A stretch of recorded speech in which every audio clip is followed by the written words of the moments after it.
Hello friends, UP board class 12th का second chapter a fellow traveller जो कि एजी gardener द्वारा लिखा गया है, इसके बारे में आज हम डिस्कस करेंगे। इस चैप्टर को पढ़ेंगे। अ फेलो ट्रेवलर, एक सहयात्री। तो सबसे पहले राइटर के बारे में देखते हैं। स्टूडेंट्स, राइटर जो है इनका जन्म 1865 में हुआ।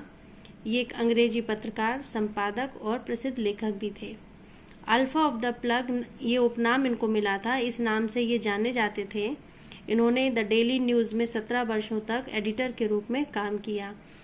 Peebles of on the shore, priest of the Kings, leaves in mind, ये इनकी बहुत प्रसिद्ध रचनाएं हैं। ये इन्होंने बहुत सुंदर लेख लिखे हैं, तो ऐसे हैं इनके। और लीव्स इन माइंड लेसन से इस लेख से ही इनका ये लेसन लिया गया है, अ फेलो ट्रेवलर। उसी से इस लेसन को सिलेक्ट किया गया है। ऑथर जो है वो इसमें डिस्क्राइब करते हैं कि कैसे इनकी उस मच्छर के साथ फीलिंग्स यानी भावनाएं जागृत होती हैं, कैसे उसको उससे प्रेम हो जाता है और कैसे उसके साथ वो यात्रा करते हैं, इस लेसन में हम पढ़ेंगे। चलिए स्टार्ट करते हैं। I do not know which of us got into the carriage first, मुझे नहीं पता कि हम दोनों में से पहले कौन रेल के डिब्बे में चढ़ा। Indeed I did not know he was in the carriage of at all for some time, वास्तव में मुझे बिल्कुल भी नहीं पता चला कि कुछ समय से रेल के डिब्बे में मैं उसके साथ था। It was the last train from London, London से चलने वाली आखिरी ट्रेन थी जो मिडलैंड के लिए जाने वाली थी। अ स्टॉपिंग ट्रेन, एक रुक रुक कर चलने वाली train. And an infinitely leisurely train, और एक बेहद ही आलसी ट्रेन जिसको कह सकते हैं, जो बहुत धीमी गति से चलती है। One of those trains which give you an understanding of eternity, जो तुम्हें एक किसका ज्ञान देगी, एक अनंत काल का ज्ञान देगी। इटर्निटी मतलब अनंत काल तक का ज्ञान देगी। It was tolerably full when it start, जब वो स्टार्ट यानी आरंभ हुई तब वह काफ़ी भर चुकी थी। But as we stop as the suburban station, जैसे जैसे वो अपने उपनगरी के स्टेशनों पर रुकती जा रही थी, the traveller alighted in ones and twos, एक दो करके सारे यात्री उतरते जा रहे थे।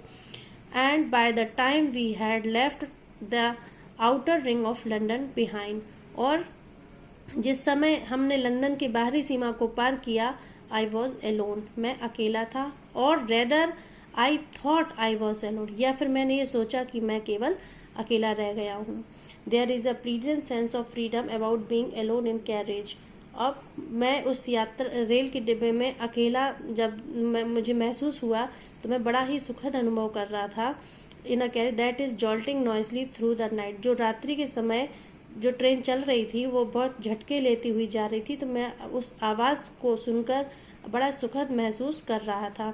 It is liberty and unrestraint, liberty and unrestraint का मतलब क्या होता है, आज़ादी। Is a very agreeable form, मतलब स्वतंत्रता जो है बहुत आनंददायक उसको लग रही थी। You can do anything you like, तुम कुछ भी कर सकते थे जो तुम करना चाहते थे। You can talk to yourself, तुम अपने आप में बात कर सकते, as loud as you please, जितना तुम तेज बोल सकते थे। And no one will hear you, no कोई तुम्हें सुनने वाला नहीं था। You can have argument with Jones, तुम यहाँ पर जोन्स एक काल्पनिक नाम है, तुम जोन्स के साथ बहुत बहस कर सकते थे। रोल हिम ट्रम्फेंटली, मतलब तुम आराम से लुढ़का सकते थे उसको इन द डस्ट, धूल में, without fear of counter stroke, बिना किसी डर के, बिना किसी जवाबी हमले के तुम उसको लुढ़का सकते थे। You can stand on your head, तुम अपने सिर पर खड़े हो सकते थे। No one will see you, तुम्हें कोई देख नहीं सकता था, तुम्हें कोई नहीं देखता। यू कैन सिंग, तुम गाना गा सकते हो। You can dance, dance 2 step, दो स्टेप डांस भी कर सकते हो।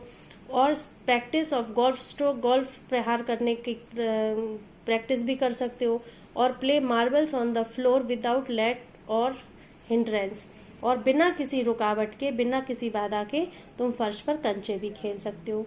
You can open the window और shut it without provoking a protest, और तुम बिना किसी रुकावट के खिड़की को खोलकर बंद भी कर सकते हो, खोल सकते हो और बंद कर सकते हो। You can open both Windows और शट बोथ, तुम दोनों खिड़कियां खोल सकते हो, दोनों बंद कर सकते हो। Indeed you can go on opening them the shutting them as a sort of festival of freedom, वास्तव में तुम यू कैन गो ऑन, तुम कर सकते हो क्या, बंद करना और खोलना, किस तरह से, जैसे आज़ादी का जो पर्व है उसके रूप में, यानी आज़ादी का पर्व मनाते हुए तुम खिड़कियों को खोल सकते हो और बंद कर सकते हो। You can have any corner you choose, luxury of breaking the regulations, choose and try all of them in turn, और तुम कोई भी कॉर्नर को चूज कर सकते हो और उस पर अपना बैठ करके ट्राई कर सकते हो। You can lie at full length on the cushions, आप उस गद्दी पर, ट्रेन की जो गद्दियां हैं उन पर आराम से चौड़े होकर लेट सकते हो। Enjoy the luxury of breaking the regulations and possibly the heart of DORA, Dora herself. Dora यहाँ पर क्या है, जो सुरक्षा अधिनियम के का है, इसको जो राज्य सुरक्षा अधिनियम है जिसको डोरा के नाम से जाना जाता है, इसका फुल फॉर्म है defence of realm act in force of England. England में इसका नाम रखा गया था, इसलिए उसका नाम है डोरा। तो ये जो सुरक्षा अधिनियम है, तो आप पूरे चौड़े होकर के लेट सकते हो तथा जो सुरक्षा अधिनियम है उसकी गति को आनंद पूर्वक तोड़ सकते हो। ओनली डोरा will not know that her heart is broken, क्यों, क्योंकि डोरा को पता ही नहीं चलेगा कि तुमने उसका हृदय तोड़ा है। यू हैव एस्केप्ड इवन डोरा, और तुम केवल डोरा उस अधिनियम से बच भी जाओगे आराम से। यू हैव एस्केप मतलब तुम डोरा उस अधिनियम की, जो आपने अधिनियम को तोड़ा है उसके दंड से भी बच जाओगे। On this night I did not do any of these things, इस रात को मैंने इस प्रकार की कोई बात नहीं की। They did not happen to occur to, me मुझे क्योंकि सूझी ही नहीं। What I did was much more ordinary, जो कुछ मैंने किया वो बिल्कुल साधारण सी बात थी। When the last of my fellow passengers had gone, जब मेरा साथी, जो मेरा सह यात्री था, वो अंतिम यात्री जो था, वो जब वो चला गया, I put down my paper, stretch my arms and legs, मैंने अपने पेपर को नीचे रखा, हाथ पैर को फैलाया, स्टूड अप, खड़ा हुआ, and looked out into the window, और खिड़की से बाहर की ओर देखने लगा। On the calm summer night through which I was journeying, और मैं किसको देख रहा, आकाश, मतलब मैं जो यात्रा कर रहा था जिस ट्रेन से, शांतिपूर्वक उस रात्रि को निहारने लगा। Nothing the pale reminiscence of day that still lingered in the northern sky, उत्तरी आकाश की दिशा से हल्की सी पीली स्मृतियां जो रुकी हुई थीं उसको मैं निहारने लगा। Cross the carriage and looked out of the other window, और उसको जो मैं निहार रहा था तो रेल के डिब्बे के इस सिरे से उस पार तक वो मेरी नजरें गईं। मैंने इस तरफ से उस तरफ तक देखा, यानी खिड़की के बाहर झांका। लिट अ सिगरेट, मैंने सिगरेट जलाई। सैट डाउन, वहां बैठ गया। And begin to read again, और फिर से पढ़ाई अपनी मतलब पढ़ना शुरू कर दिया। It was then that I became aware of my fellow traveller, यही वो समय था जब मुझे एहसास हुआ कि मेरा कोई सहयात्री यहाँ पर है। उसी समय मुझे अपने सहयात्री का आभास हुआ। He came and sat on my nose, वो आया और मेरी नाक पर बैठ गया।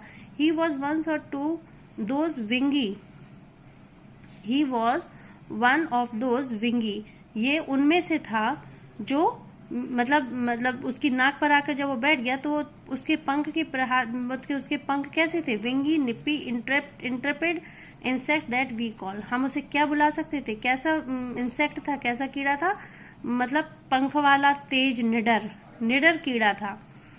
वैग्यूली मॉस्किटो, ठीक है, वो मच्छर जिसको हम बोल सकते हैं, वो ऐसा था जिसको हम साधारण रूप में मच्छर कह सकते हैं। I flicked him off my nose, मैंने उसे अपनी नाक से उड़ा।